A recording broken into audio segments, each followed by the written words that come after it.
didn't screw up the mic test. That's good. Hi, everybody.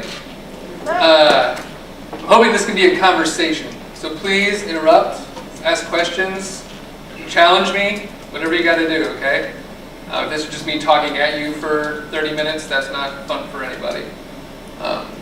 When I got the invitation, and I saw a list of who the previous speakers had been, I was quite humbled.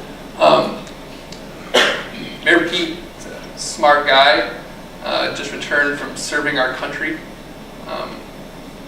Andrew Berlin, a huge entrepreneur, owner of the South Bend Cubs. Then you've got that guy. Doesn't quite add up, which of these things is not like the other. I show this picture as kind of the entry. When I think of success, I think of mistakes. And even a haircut like that, short of stepping in front of a train, there's no mistakes you can't come back from. I love mistakes. They're an opportunity to improve, to learn, to try new things. You'll hear me talking tonight about creating a culture of attempts at mistakes. Just a little bit more about me. Thank you very much for the introduction. That was outstanding. Been at Notre Dame for almost 5 years now. Feel free to follow me on Twitter, or not, it's fine. Let me tell you a little bit about our department. Office of Public Affairs and Communications. 60 people doing a wide variety of work: graphic design, videography, writing, strategy. There's centralized and then there's decentralized. Notre Dame is a campus with communicators all over the place. So the College of Business has a 15-person communications team. Development, probably more like 25.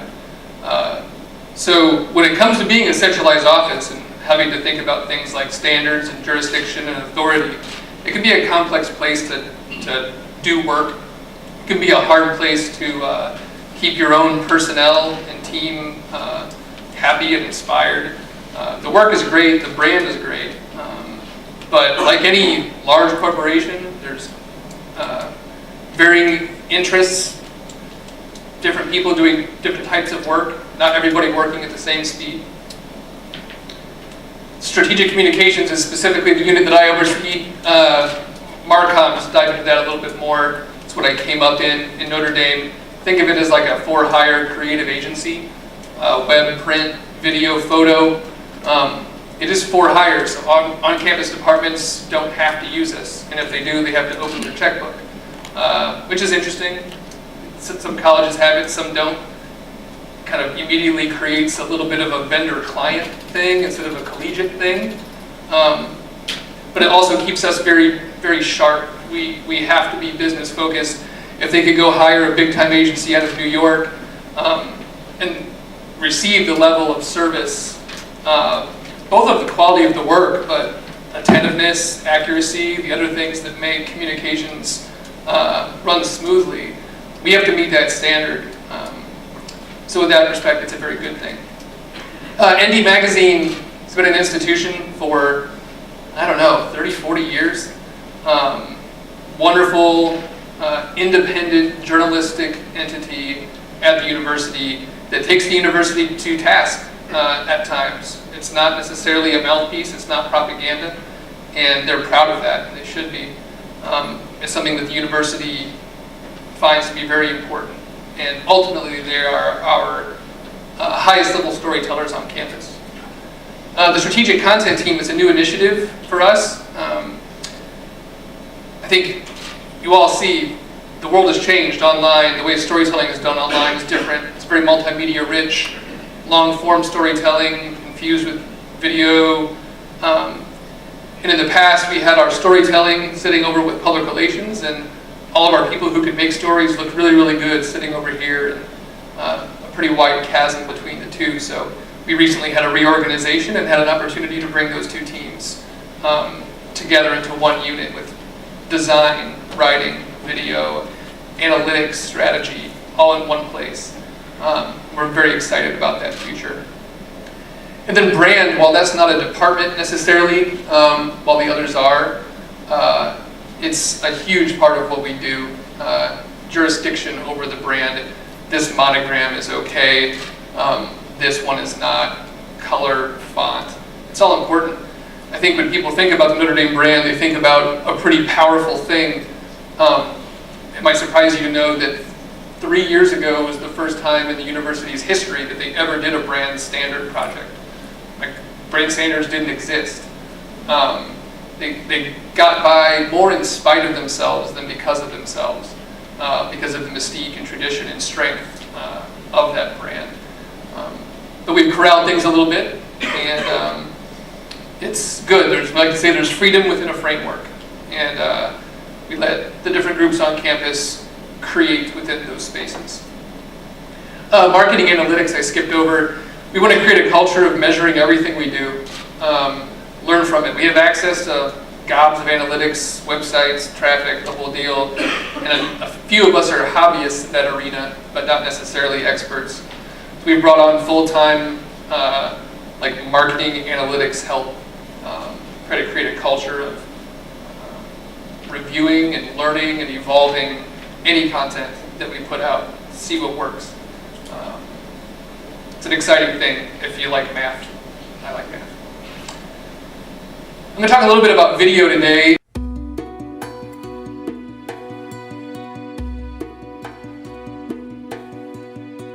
The birth of your child is supposed to be the most joyous event in your life.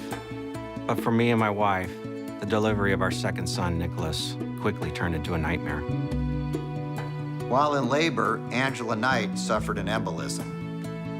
After an emergency C-section was successfully performed, she began to display uncontrolled bleeding. It became clear that if we didn't get her the right type of blood transfusion quickly, she wasn't going to make it. I was in shock. At the same moment, my newborn son was taking his first breath. Doctors were telling me my wife was bleeding to death. At the University of Notre Dame's Keck Center for Transgene Research, Professor Frank Castellino has developed cutting-edge blood analysis technology to help save the lives of trauma patients. Physicians treating acute trauma-related bleeding need to make quick and accurate decisions as to what products to give and when to give them. The technology that we developed provides rapid real-time measurements, enabling the correct blood products to be delivered to each patient. In the case of Angela Knight, we were able to use Professor Castellino's work to properly transfuse her with the correct blood products, stop the bleeding, and ultimately save her life. It wasn't until 4 days after his birth that I finally got to see Nicholas. If not for the research done at Notre Dame, I never would have had the opportunity to hold my son. The University of Notre Dame asks, what would you fight for? Fighting to improve trauma care. We are the Fighting Irish.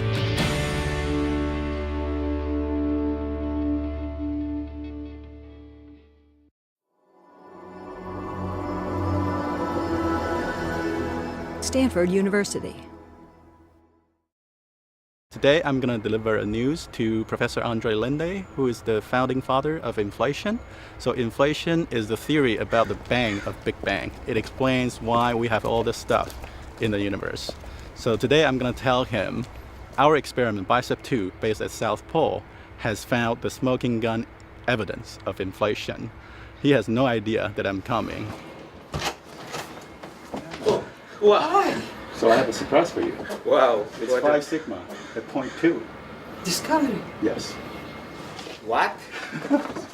Just a second. Can you repeat it? 5 sigma, as clear as day, R of 0.2. Can you repeat it again? R 0.2 plus minus 0.2. 0.05. We don't expect anybody, Renata. It's probably some kind of delivery. Did you order anything? So it goes on a little bit longer. Did you have a single idea what they were talking about? I have no idea what they were talking about. But we got to see a real human moment in there. A guy's life's work was validated, and he almost fell over from the shock, right? We got to see a tear in his eye and some celebration. If you look at a Stanford typical research newsy story video on their website, it gets 1,000 views. It's got 3 million views.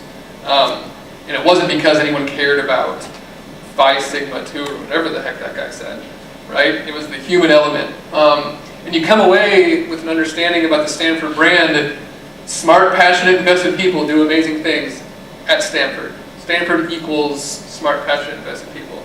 That's cool. That's good for Stanford. And it's just that somebody had the wherewithal at the moment and the freedom from their boss to be innovative and think about trying something in a new way. Last one, sometimes you have to make your own fun.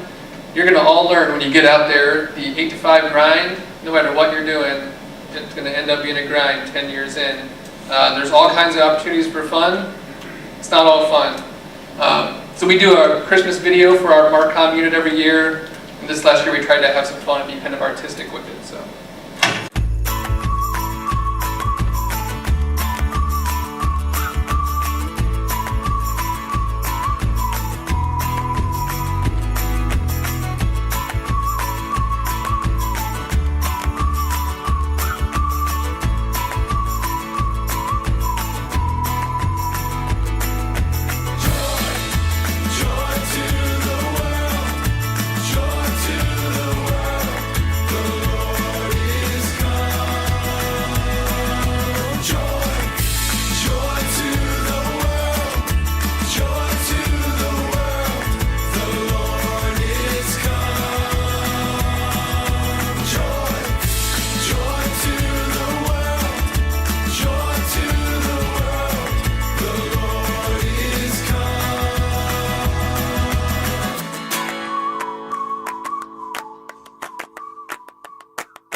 Kind of a fun little reveal at the end. We came together, we brainstormed.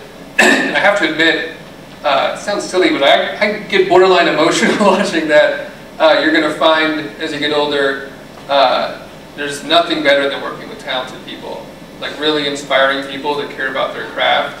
It's the most gratifying thing you'll ever do in work. Promotion, money, whatever. Seeing people do really cool stuff and like doing it together. That's the good stuff in the work world, in my opinion. So, when I was first asked by Bob to share my practical lessons in success, I was a little confused. I guess ultimately, I think the reason why he asked me is I've got what some people would think is kind of a cool job, kind of a cool place, and I've been blessed by having some promotions over the last 6 or 7 years. So if I can share with you maybe how that's happened and things I learned along the way, that's what I'm here to do. Let's start with kind of maybe where it all began and things that I learned along each stop. So I was a paper boy early when I was 10. It taught me the importance of follow through. You don't want to piss off old ladies. That's as bad as it gets. And they care about their newspaper. So I learned that the hard way. Skipped a building in a retirement home that I was delivering papers to and got chewed out. And taught me a good life lesson. For all of you in the room, so a newspaper is a thing that they actually used to take paper and they used to put ink. No? Isn't that crazy to think about? That they ground up trees and delivered them door to door? It's a new world. Dairy Queen. Worked at Dairy Queen. That little curly Q right there, I didn't understand, but that's a work of art. It's important to their brand. It's synonymous with their brand. You don't screw up the curly Q. I made 300 cones for a catered outing. Screwed up the curly Q. Had to do it all over again. So I was taught precision. If it's important for a brand, you should care about it. You should learn how to do it. I was a roofer for a while in high school. That's not a job you want. That's not a long-term job that you want. I learned to take my education seriously. That's a pallet of shingle bundles. Every one of those bundles weighs 80 pounds. And I would spend the entire day carrying one at a time up a 20-foot ladder, putting it on a roof, coming back down and doing it again. And that's when I knew I wanted to go to college. I was a blackjack dealer for a little while. And what I learned there was likability goes a long way. You see people in their jobs, they don't like what they do. they're going through the motions, drudgery, and what I figured out there is that being engaging and having a smile on your face and making good connections with people, they love that, they respond to it. And that carries over whether you're dealing blackjack or you are in a work environment at a leading Catholic institution. I worked at a couple of chambers of commerce. What I learned there is, as a communicator especially, you have to learn self-reliance. You end up being a Swiss Army knife. No one teaches you anything. You're going to have to learn how to do everything. I had to get Adobe InDesign, teach myself how to do that, figure out how to design flyers, how to package them for print vendors, how to fix the copier. Whatever, you're thrown into this situation and someone above you asks you to do something and you better figure it out. And you learn in a hurry how to dive into something and learn it as well as you can, as fast as you can. So my real success story, I would assume what Bob was actually pulling me here to talk about, was my time at the last two companies, the RV supplier that he spoke about, and at Notre Dame. So let me dive into that a little bit. Fair warning, I like really corny success quotes, stuff you see on like inspirational posters and stuff. So, I know. But bear with me, they mean something. They're there because they work. So okay, the RV supply company, I was the manager of marketing. I was supposed to make all the collateral, websites, help the sales team, any of that kind of thing. First time I was in control of some serious cash. I had the car keys to spending, well into 7 figures every year and be able to show a return on that. I had to manage employees. I had never done that before. It was a jump. All right, here's my quote. This is one of the things I learned in this job. I'm going to actually read these. I apologize. Man does not simply exist, but always decides what his existence will be, what he will become the next moment.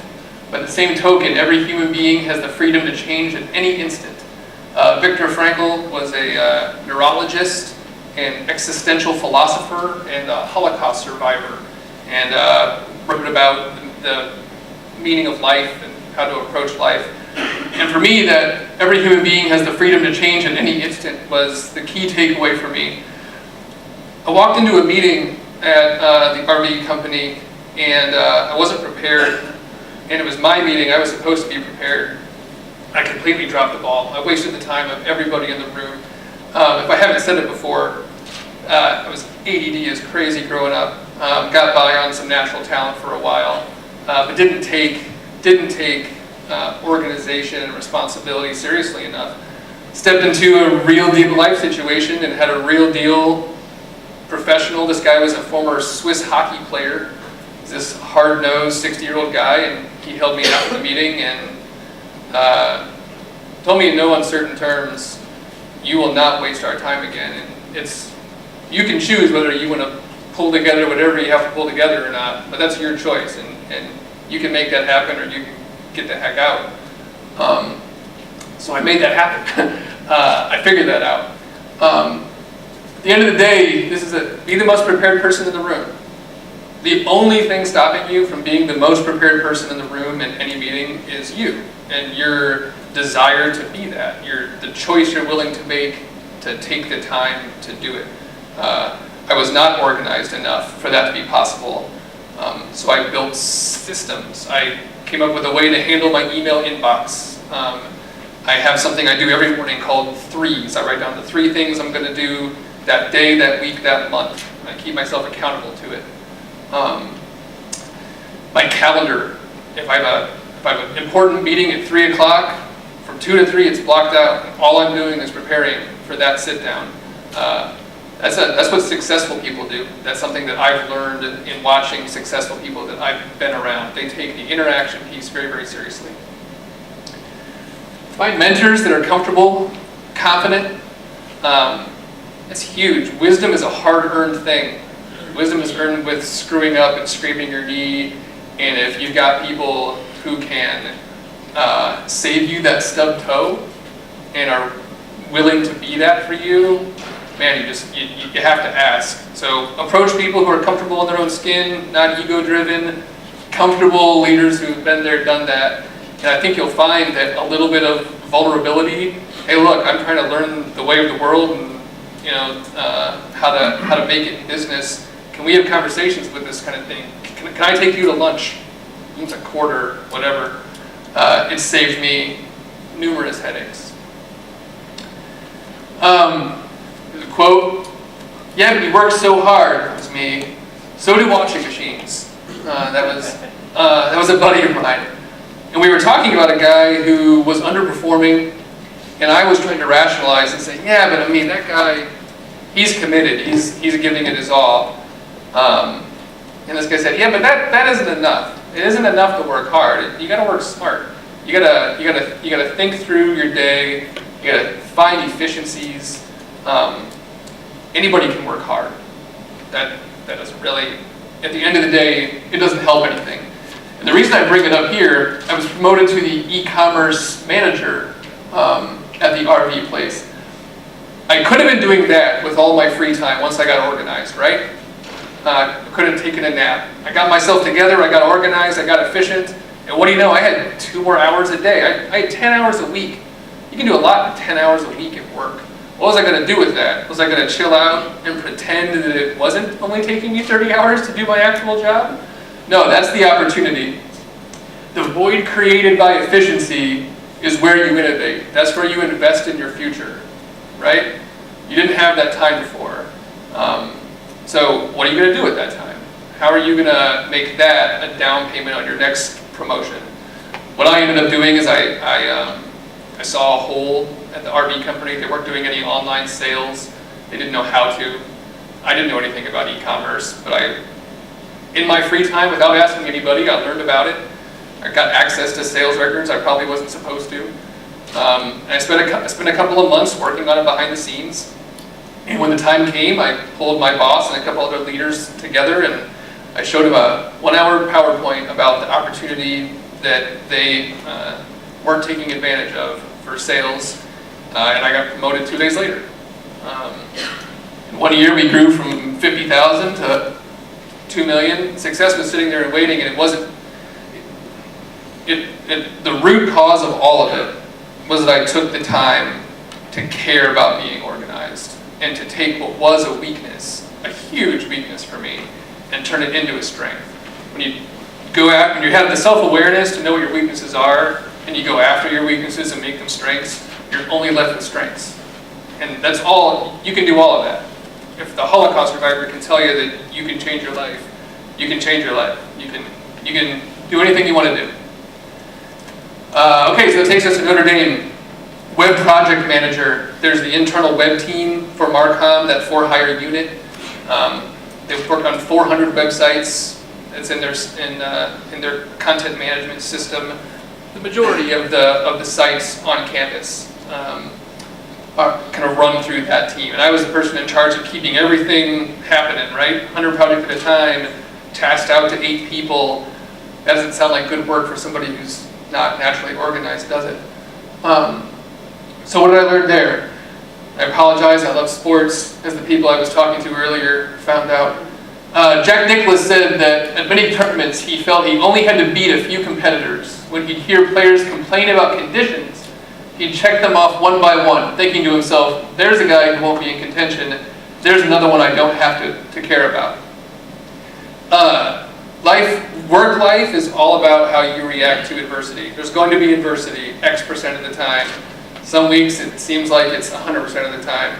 But even the good weeks, it's 10%, it's 20%. And it only changes the older you get, the more responsibility that you get, the more people that you're in charge of. And your ability to rise above that and not complain about the conditions in front of you is a huge thing. Whoever your future manager is, I guarantee you, they will value cool-headed, solution-oriented, and optimistic over talented. Bottom line. I probably have 50 people that report to me now. I would say 3 of the people on the team are the most purely talented people, and they're not, when someone asks me who's your most important people, who could you not get without, they're not on that list. I would take someone who's an 8 out of 10 on talent, but at 8 or 9 out of 10 on culture and fit and cool in the moment and solution-oriented than someone who's a 10 out of 10 on talent and freaks out anytime that a challenge stands up in their way. So I don't know, this is a huge one. You want to make your boss's life easy and be seen as somebody worthy of trust, you just gotta find a way to rise above the stress and handle it and always be thinking about the solution. Director of Interactive Marketing, so that's the head of that web team. Now I'm not the project manager, now I'm the head of that. That came with its own set of challenges and learning opportunities. The quote for this one, the impediment to action advances action. What stands in the way becomes the way. It's kind of obtuse, but I like it a lot. Marcus Aurelius, former Roman emperor, he was in Gladiator, maybe that resonates. So he was a stoic and a philosopher. This is somebody who built his approach around rising above, not getting pulled into the emotional, being cool when the situation demands being cool. And what he's really talking about here is obstacles, right? The thing that's in your path, whatever it is that's stopping you, jerk boss, coworker who negatively affects your ability to do your job, massive project that, man, if you could avoid it, your life would be way easier. Those are all obstacles, right? Hold on. I'll get to the obstacle part. I had a massive obstacle put in front of me once I took the web director job. So I have an anecdote about that. Does anyone know what a reality distortion field is? You heard that phrase? Anybody? There's extra credit with Bob if anyone knows what it is. Okay. You know who that is? Steve Jobs. Okay. So Steve Jobs, in his book, he put out a biography in, I don't know, 2010 maybe? He talks about a reality distortion field. He believes that people are hindered by their preconceived notions of what they're capable of. So someone tells you this is going to take 3 months to do. If you tell them they have 3 weeks and you hold them to it, there's a chance that the end product is actually going to be stronger than if they had 3 months. That's debatable on if it's true or not. But what happened with us is that the vice president of university relations, a guy named Lou Nani, he was my boss at the time, and he wanted us to redesign the homepage for the university. Not a small feat. If any of you are in communications, you understand that's nothing to be scoffed at. There's the right way to do it, the wrong way to do it. And he asked me, how long do you think it'll take? You know, probably 6 months to do it the right way, research, etc. And he had just read Steve Jobs' book the week prior. He said, you've got 6 weeks. So 6 weeks. So we cleared the schedule of 15 people. We lived, breathed ND.edu. It's all we did. We eliminated the noise and distraction of what wasn't important. We focused on what was.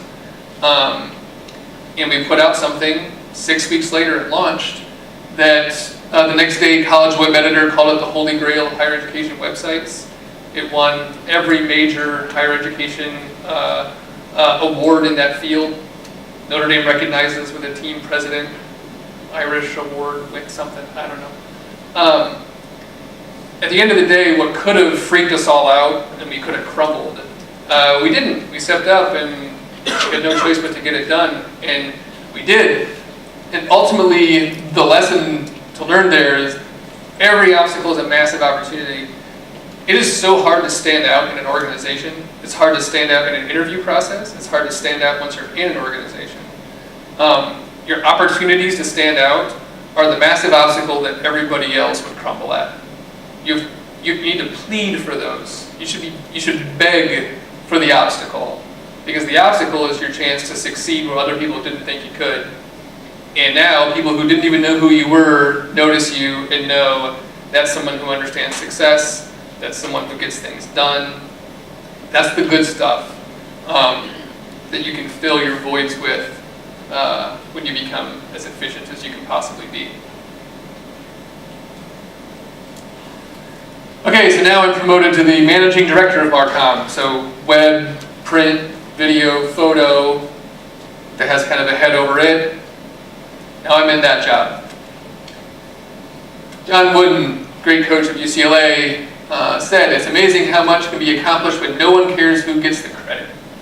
So true, right? The biggest takeaway I had here was servant leadership. If you don't know about servant leadership, go read about it, go absorb it, digest it. It's great stuff. You inspire teams of people, you connect with teams of people by making it clear that you care about them and their success and what they do. You block and tackle for them, you go to bat for them, you earn credibility. It's all good stuff. And when you're in a team environment, especially like communications, 10 people who are working together on a common goal, if you can foster that kind of environment, the end product, it shows in the end product. The video is more engaging, the website is stronger, all of it, you can see it. Side note here on the managing director job, if you want a job, you have to ask for it. If you want a promotion, you have to ask for it. I got that job because when I was the web director, a guy 2 levels above me had a conversation one day and asked me what my goal was, and I said, that job. And actually, I wanted the job above it, but I said, to get there, I know I have to go there first. So the next time it's open, that's the one I want. And it came open, and he knew who to call. So that kind of confidence, just flat out asking for it, or asking, how do I get to it? If you don't think right now I would be a candidate, name 3 things that if I came back to you in 6 months and showed you that now I know how to do, great. Ask for the roadmap, ask for the job. By the way, if they answer you there that you're never going to get that job, or they won't give you the roadmap, you're never going to get that job. Like, just understand that right now. And then it's on you to decide, is this the organization I want to be at? Is this the person that I want to work for? Do I want to wait till they're gone and try again? It's trust your gut there. If the tea leaves say, I've got a roadblock, you probably do. So that brings me to today, the Executive Director, Strategic Communications. So what we saw earlier, the magazine, etc., that's my current role. People know what the serenity prayer is. God grant me the serenity to accept the things I cannot change, the courage to change the things I can, and the wisdom to know the difference. This is very, very important in life. It's very, very important in work. The older you get, if you end up with a spouse, if you end up with children, I've got 2 beautiful children under the age of 3. I've got 50 people that report to me at work. Your obligations become great. That's a good thing if you can handle it. But it makes this very, very, very, very important. What battles am I choosing? What am I choosing to fight? What am I standing up for and being unwavering on? Being able to step back and see the big picture and know where and when to apply leverage. It's extremely important. For me personally, I preach all the time at work a culture of attempts and mistakes. If you're not screwing up, you're not trying. If someone goes a year and has never had to raise their hand and say, that didn't work, I'm not sure what they're doing. If no one's perfect, if you're churning out perfection, you're probably not pushing yourself. And in the space that we're working in, communications, there's always something new. There's always something you can be experimenting with or trying. So when I think about value, when I think about people on my team adding value, I think about people who are trying new things, pushing themselves, pushing me, challenging me to think about things in new ways, and sometimes falling flat on their face, and that's okay. If you can create a culture where they know it's okay, then they'll do it. And then you can all rally together and solve the mistake when it happens. That builds trust. This is a big one. It seems like a no-brainer, but you get out there into the work world, and people make political decisions. People will hire someone that they know can't replace them. People will come at things from insecure places. And don't do that. Your people's success is your success. The output of the people on the teams that you work with reflects very, very well on you, very, very well on them. You're pushed by people who are stronger than you. Every job that I have filled, I've been tasked with filling my replacement in my last 4 jobs. And every one of them is way better at that job than I was at that job. Every one of them. Because I want to know that that's working, that they're going to take it to grander places, right? Once again, it seems no-brainer, but you won't always find that in the business world. Side note here, job interviews. This is a key one for you guys. The quality of the questions I get in a job interview reveals more than any answer the interviewee could give. I've hired a number of people. I've interviewed a number of people, probably hundreds. And cover letters start to look the same, people start to look the same, conversations start to sound the same. What differentiates somebody for me is if they have themselves thought about, what do I need to be successful in this job? And are able to articulate questions to challenge me on that topic. If someone comes in and says, yeah, I mean, whatever you say, I'll take it. Well, hold on, like, it really is, it ends up being a marriage of sorts. I'm going to see you more than I'm going to see my own family. We have to work together very, very well. You being able to say, this is what I would need to succeed. If it's somebody who I'm going to give them the autonomy to spend money on behalf of the university, if they don't ask me about that, what does autonomy really look like? Who approves checks for me? Do I just get to sprint and run? Am I accountable at the end of the year for it all evening out? If they're not asking me those questions, then they don't care about doing the job well in a way that I want them to. So be very thoughtful about questions going in. Really think through what it needs to be. So, that wasn't quite a conversation. I apologize. But I would love to take any questions that you have. I think we've got maybe 20 minutes. Have at it. Fire away. Yeah. That last part that you talked about, so you're saying you would rather us ask questions as if you already have the job? I would have you ask questions that for you, my answer might kill your interest. Right? If the party you want to be at is the one you can't get into, right? If I'm talking to somebody and they have the confidence to say, if it isn't going to be like this for me, then I'm not sure I'm interested. Even though you're in the position of authority, Mr. Hirer guy, but this has to work for me too. I like that, right? I want somebody who's confident and who isn't intimidated in the moment. So, does that answer your question? Cool. Yeah? My question is that the same day organization? No.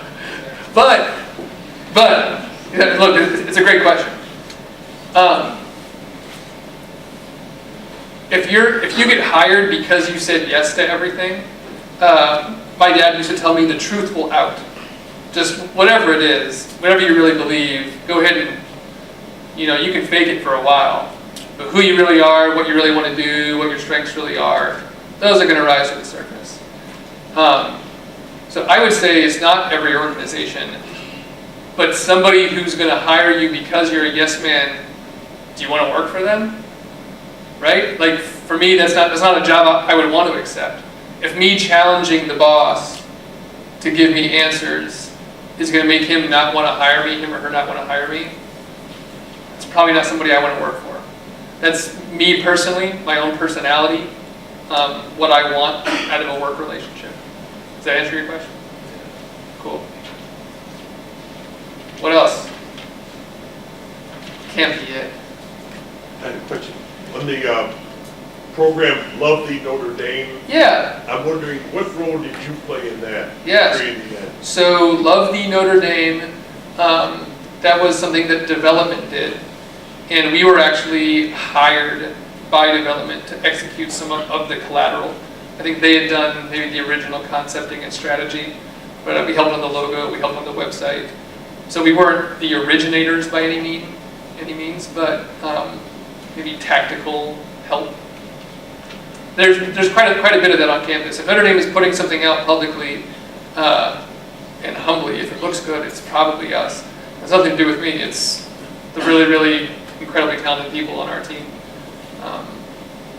Yeah. Yeah. So you worked on the Irish Bachelorette. I don't even know what that is. How do I not know what that is? What is the Irish Bachelorette? It's something on YouTube. It is like. Yeah. Okay. No, and I'm glad I can say no.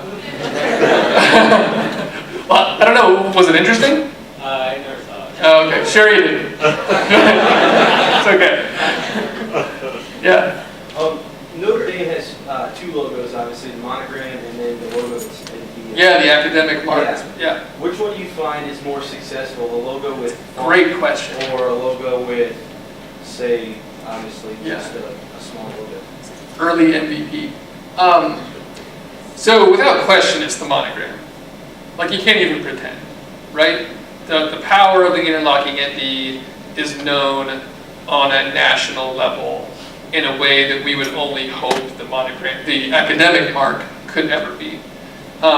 Its origins are an athletic mark. It's a university mark, and when we did the brand standard evolution in 2011, we were able to bring it into the fold as an accent piece on some academic stuff. Let's use it appropriately, always with the foundation of the academic mark. But as you may or may not know, Notre Dame takes the distinction of a very serious international research university, whether or not athletics is what it is, extremely seriously. So yeah, if I could put a monogram on everything, my job would be way easier. But it's not the perception they're trying to put out there. Yeah. Did you find that same success at your previous job, or were they like obviously when you worked for, I think you said it was an RV place? Was their logo versus their font logo? Yeah. So that's a good question too. I would say at the last place, the logo meant very little. At the end of the day, we were a commodity product.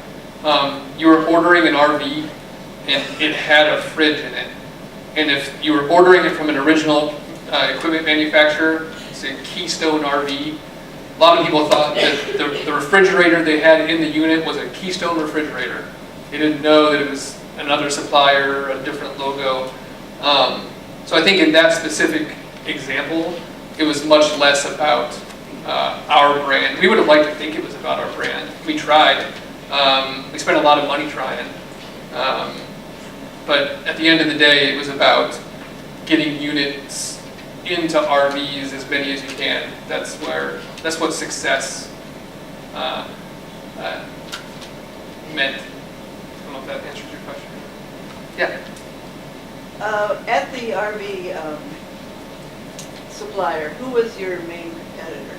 It's a great question. What was it, Coast? So there were 4 or 5 distinct product lines: awnings, RV toilets. I had to come up with marketing collateral for RV toilets. That is the least sexy thing you could ever work on. Air conditioners, refrigerators, and each had their own distinct competition. So there were companies that just did RV refrigerators and just did RV awnings. So in some ways and we had massive market share in each. In a couple of those categories, we had 90% of the market share, which is great and all, but as the big conglomerate trying to fight on 4 fronts, you get this spunky little guy just worrying about awnings, and properly motivated and resourced, they can come after you in a big way. So did that help you with that competitors always nipping at you? Did that help you when you went to Notre Dame? Absolutely. Yeah. I had no choice but to. I came from a marketplace where everything was about competition. It was all about sales it was about squashing the other guy. It was a very aggressive marketing style. Here we're doing something very nuanced.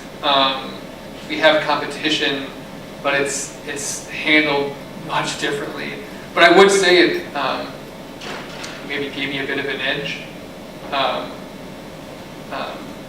Yeah, I think about marketing competitively and brands competitively. I think you kind of have to. Yeah. So there's been talk that Notre Dame has been or will remove their no sweat pledge to expand their marketing towards areas such as China. Right. Is this true, and how is this going to affect the Catholic image of Notre Dame? I love it. Good question. So yeah, I don't know what all I can say and what I can't. I did not expect that question. Yes, it's absolutely been looked at. I'm so glad it's not my job to make a decision on it. There are clearly social consciousness ramifications, all kinds of reasons to do it, and all kinds of considerations as to why not. And I know that people are absolutely investigating that. I wish I would be honest with you if I had the answer, and I genuinely don't. It's not it's above my pay grade. Yeah. What do you advise the people in your department towards further education, and what would you say to people who are graduating college and Holy Cross about further education versus just jumping in and going and doing it? Yeah, so you mean like professional development or specifically grad school? Grad school. Yeah, so it's a little different in our area. I think grad school, I think it makes terrific sense if the dollars and cents equation makes sense, right? I mean, what's your loan amount going to be, and how much money are you going to make with that degree in the 5 years after you get it? Like, you got to have a spreadsheet where you're figuring that kind of stuff out, right? In our communications world, it comes down to portfolio so much. We hired a graphic designer out of community college.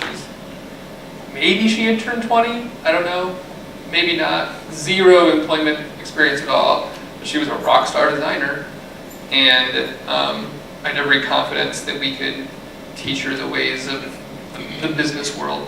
So I wasn't scared to take that risk. On the website as well, code. I don't care if you're 14 and a monkey. Like can you do the work? Can you showcase high level code?